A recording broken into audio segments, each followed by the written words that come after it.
হলো ব্রোকলির চারা। আমি ব্রোকলির বিচি এনে এইগুলো চারা বসিয়েছিলাম। কিছুটা নিচে যে সামনে আমার বাগান আছে ওইখানে লাগিয়েছি। আর মেইনলি আমি ছাদে এবার ব্রোকলি করার খুব শখ হয়েছে আর কি। তো এইগুলো আমি রেডি করে রেখেছিলাম, কিন্তু কালকে বৃষ্টিতে সব ভিজিয়ে ফেলছে। মাটি টাটি সব রেডি করে রেখেছিলাম, বৃষ্টিতে অনেকটা ভিজিয়ে ফেলছে। এখন আমি এগুলোতে আজকে লাগাবো না, একটু রোদটা লাগুক, তারপরে সারটা দেওয়া ছিল। তো আমি এখন দেখাচ্ছি, আমি এইটাতে লাগাবো দুটো বা তিনটে লাগাবো। এখন কি করে আমি ব্রোকলিটা লাগাবো এই ক্যারেটের মধ্যে ওইটা আমি দেখাচ্ছি। এখানে আমার ছিল কিছু ওই যে কি বলে এগুলো, কাঠের গুঁড়ো। এই কাঠের গুঁড়ো, এই যে ঘাস চলে এসছে, এইগুলো রেখে দিয়েছিলাম। এখন এইগুলো আমি তলাটাতে দিয়ে দিচ্ছি। তো এই ক্রেটের মধ্যে নিচটাতে আমি এই কাঠের গুঁড়ো দিয়ে দিচ্ছি। অন্য কিছু চলে এসছে, এগুলো থেকে আবার গাছটা ছেড়ে যাবে। কাঠের গুঁড়োটা দিলে জিনিসটা হালকাও থাকে, আর জলটা ভালোভাবে বেরিয়েও যায়, ভালো থাকে জিনিসটা। এইরকম করে দিয়ে দিলাম। এখন এটার উপরে ওই টবের যে গাছগুলো টব চেঞ্জ করেছি সেই মাটি শুকিয়ে রেখেছিলাম, সেই মাটিটা কিছুটা দেব। চারাগুলো সরাই নেব, পড়বে কিন্তু। দেখো ওইখানে না দাও, এখানটাতে রাখি, এখানটাতে।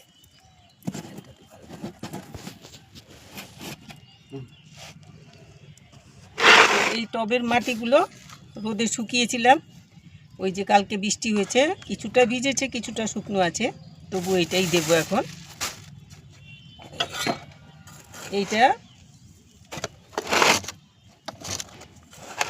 এইগুলোতেও আমি ব্রোকলি লাগাবো। এখন এইটাতে লাগিয়ে আমি দেখাচ্ছি যে এই মাটিটা একটু একটু করে দিলে অনেক সময় লাগে। এই মাটিটা দিয়ে দিলাম। এটা বেশ 3-4 দিন রোদে শুকিয়ে, 4-5 দিন রোদে শুকিয়ে তারপরে এই মাটিটা এখন দিলাম। তাহলে পরে টার্মটা নষ্ট হয়ে যায়, পোকা টোকা থাকে তো পুরোনো টবের মাটিতে, এই জন্য ভালো করে রোদে শুকিয়ে নিতে লাগে। তো আমি শুকিয়ে নিয়েছি প্রথম। এখন এই যে এই মাটিটা দেব এখন এটার উপরে। এটা 1/3 পুরনো গোবর সার মিশানো আছে আর কি এই মাটিটাতে। তো এটার উপরে একটা লেয়ার দিয়ে দিচ্ছি। এটা অন্য গাছের গোড়ায় টোড়ায় দেওয়ার জন্য আমি মিশিয়ে রাখি। তো এইরকম করে এটা দিয়ে দিলাম। কিন্তু ব্রোকলি লাগাতে হলে আমার মনে হয় যতটুক অনেকখানি সারটার এসব দিয়ে করতে লাগবে। তো ওইটা প্যাকেটটা একটু দিয়ে তো। এটার মধ্যে আছে শুধু পুরনো গোবর সার, এটা আমি দিয়ে দিচ্ছি।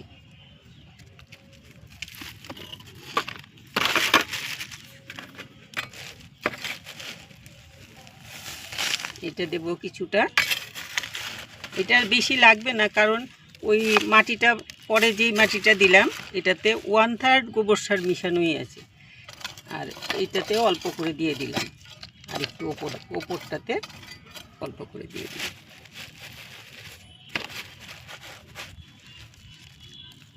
বেশ, আর দেব না। এখন এইটার মধ্যে আমি মিশানোর জন্য এনেছি এই যে নিম পাতা, এগুলো দিয়ে দিচ্ছি এরকম করে, এগুলো মিশিয়ে দেব।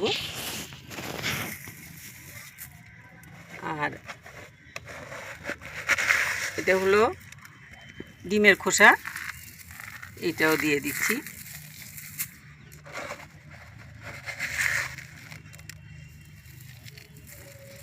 আর একটু চা পাতার গুঁড়ো দিয়ে দেব। কিন্তু ইচ্ছে ছিল একটুখানি সর্ষের খোল মিশানোর জন্য, কিন্তু এক্ষুনি মিশাতে ঠিক সাহস হচ্ছে না, যদি আবার চারাগুলো নষ্ট টষ্ট হয়ে যায়। সেই জন্য পরে সর্ষের খোল ভিজানো জল দেব পরে, কদিন পরে আর কি, 8-10 দিন পরে গাছ যখন স্টেডি হয়ে যাবে এগুলো একটু মিশিয়ে দিতে লাগবে ভালো করে মাটির সাথে। চা পাতাটা দিয়ে দিই। চা পাতা এখানে 2 মুঠ দিলেই হয়ে যাবে।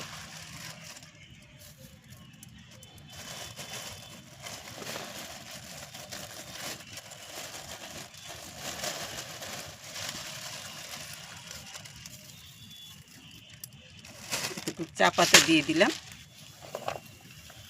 যা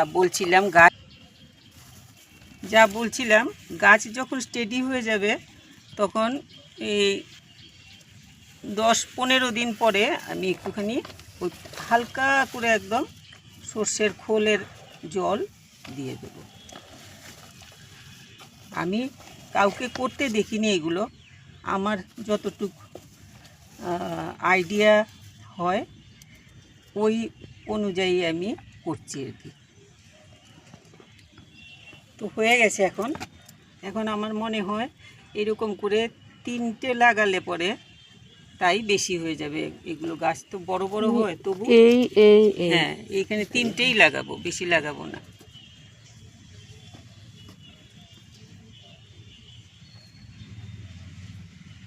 একটা ইয়েতে 3টের বেশি লাগানো যাবে না। এইরকম করে দেখা যাচ্ছে। এখন এইখান থেকে আমি চারা তুলে নেব, একটুখানি ভালো দেখে চারা নিই।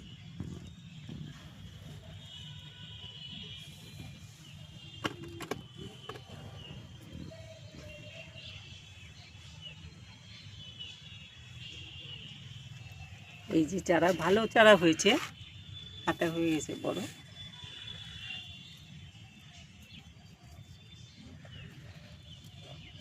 একদম গোড়াটা পর্যন্ত মাটি দিয়ে দিতে লাগবে, শুধু মাথাটা বাইরে রেখে। নিচে লাগিয়েছি, কিন্তু কালকের বৃষ্টিতে গাছগুলো একটুখানি কাবু হয়ে গেছে। এইসব গাছে বৃষ্টি জল পড়লে প্রবলেম হয়ে যায়, বের করা মুশকিল, পেঁচিয়ে গেছে সমস্ত। এই আরেকটা নিলাম, তো বেশি ওপরে হয়ে গেছে, আরও নিচু করে লাগাতে লাগবে।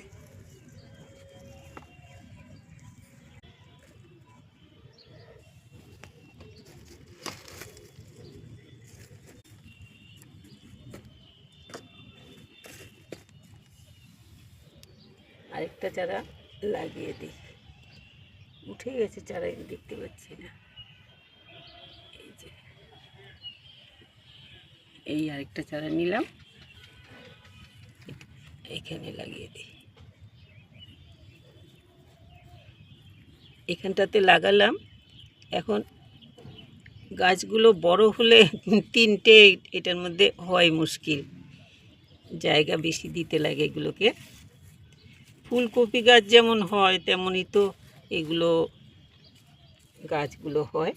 এখন একটু ভালো করে জল দিয়ে দিতে লাগবে, জল দিয়ে একটুখানি ছায়া দিতে লাগবে। আজকে আবার দেখি রোদ উঠছে, তো রোদ উঠলে পরে তো রোদ লাগলে পরে গাছ নষ্ট হয়ে যাবে। আমি একটু জল নিয়ে আসি। তো লাগানো হয়ে গেল, এখন আমি বেশি করে জল দিয়ে দেব।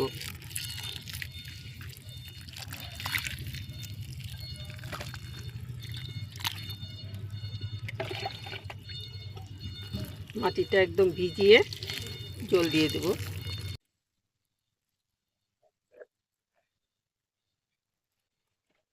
আর রোদ যাতে না লাগে তার ব্যবস্থা করতে লাগবে। তো রোদ না লাগার ব্যবস্থা আমি এইগুলো দিয়ে, যে বালতির ঢাকনাগুলো আছে এগুলো দিয়ে এরকম করে ঢাকা দিয়ে দিচ্ছি।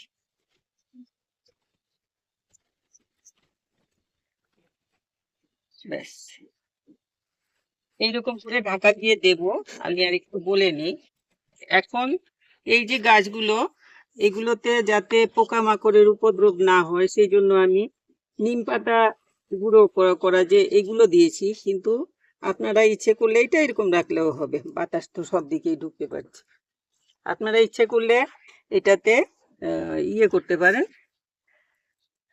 নিম খোল দিতে পারেন। নিম খোল দিলে পরে কিন্তু সব দিকেই ভালো হবে, সারও হবে, আবার পোকামাকড়ের থেকে রক্ষা করবে। আর যা কিছু সার লাগে সেই জন্য তো এইসব গাছ মেনলি গোবর সারে কিন্তু ভালো হয়। গোবর সার না পাওয়া গেলে ভার্মি কম্পোস্ট দিয়ে লাগাতে পারেন। আর অন্য কিছু না দিতে পারলেও শুধুমাত্র গোবর সার বা শুধুমাত্র ভার্মি কম্পোস্ট দিয়েও লাগানো যাবে, কোনো অসুবিধা হবে না। আর আমি সাথে এগুলো দিলাম যাতে অন্য যা কিছু প্রয়োজনীয় ওদের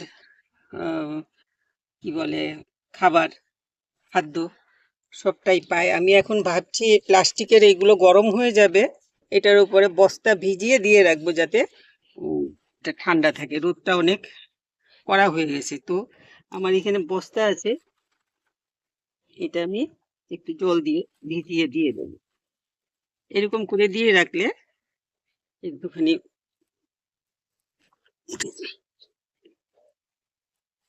এটাতে একটু জল দিয়ে ভিজিয়ে দিলে জিনিসটা ঠান্ডা থাকবে। পেতে দেবে? না না না, ঠিক আছে, এরকম থাকলেই হবে। বাকিগুলোতেও লাগাবো। এখন তো খুব রোদ উঠে গেছে, এত রোদের মধ্যে লাগালে গাছ নষ্ট হয়ে যাবে।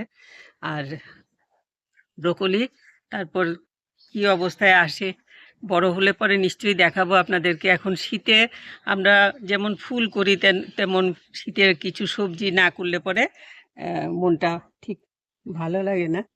আমি এখনো শীতের কোনো সবজি লাগাইনি, একমাত্র ব্রোকলি নিচে কিছু লাগিয়েছি আর এই ওপরে লাগালাম। তো এগুলোতে একটু জল দিয়ে দিলাম, শুকিয়ে গেছে।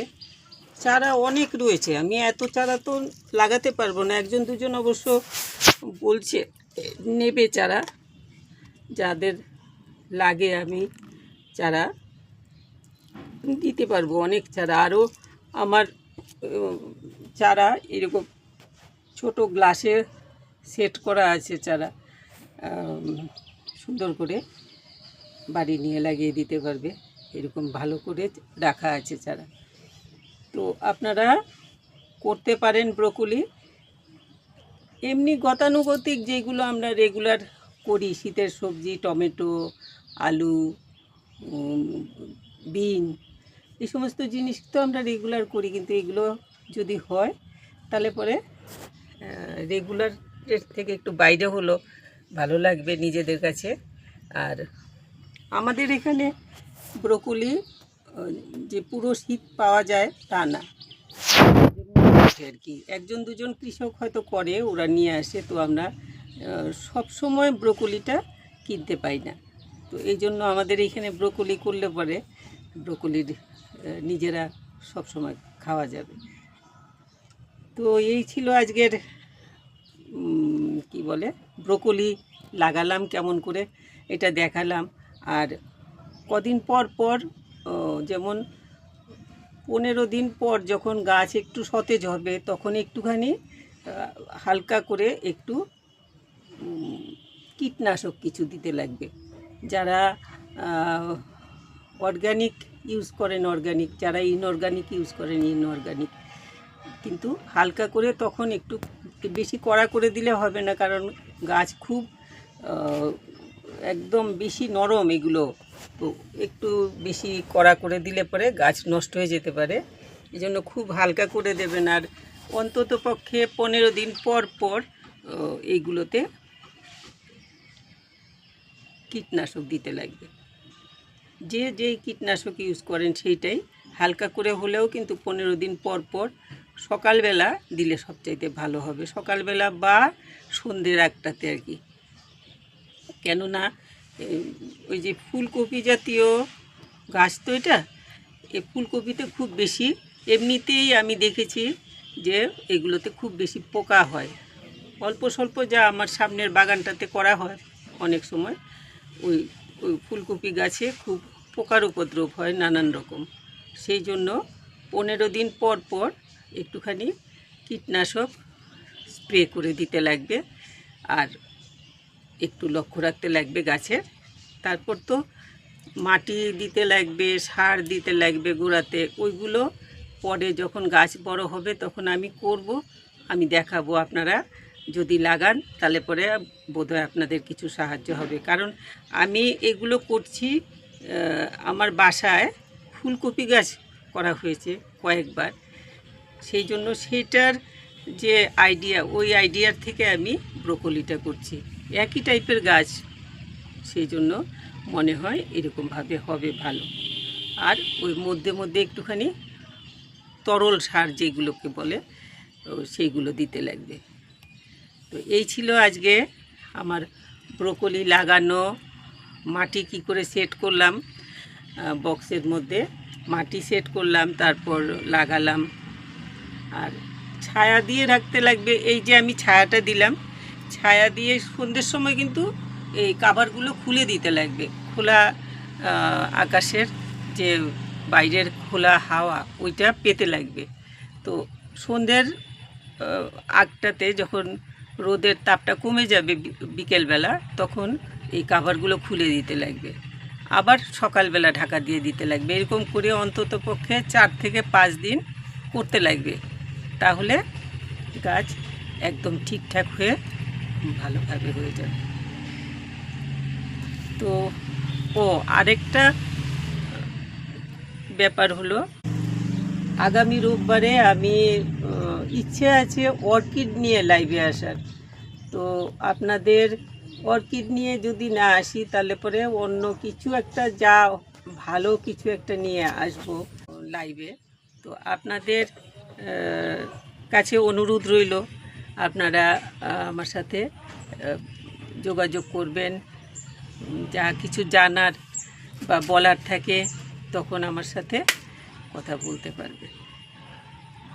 তো এইটা আমার খুব আশা করছি যে আপনারা আমার সাথে একটু সহযোগিতা করবেন, আমাকে একটু সাহায্য করবেন। আমি এই ফার্স্ট লাইভ করছি, লাইভ আর করিনি কখনো, এই ফার্স্ট লাইভ করছি। তো আপনারা রোববার 4টের সময় আমি লাইভে আসব।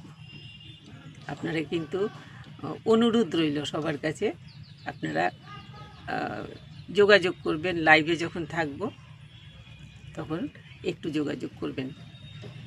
ভালো লাগে যদি বা কিছু জানার থাকে সবটাই বলবেন, বা কোনো কিছু যদি আপনাদের আপত্তি থাকে সেটাও বলতে পারেন, কোনো অসুবিধা নেই। তো আজকে এখানেই শেষ করছি। আপনারা ব্রোকলি করুন। সবাই খুব ভালো থাকবে।